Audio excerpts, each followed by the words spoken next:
you po ng lahat ng itong nakikita ninyo. Congrats mo rin si Emote Dahil to. sa dulo ng ating Sorry, sorry.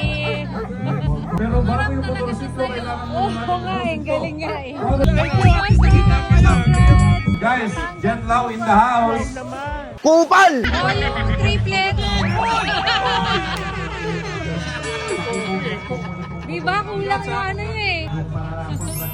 Batman, congrats. Congrats! Program tunay na rider.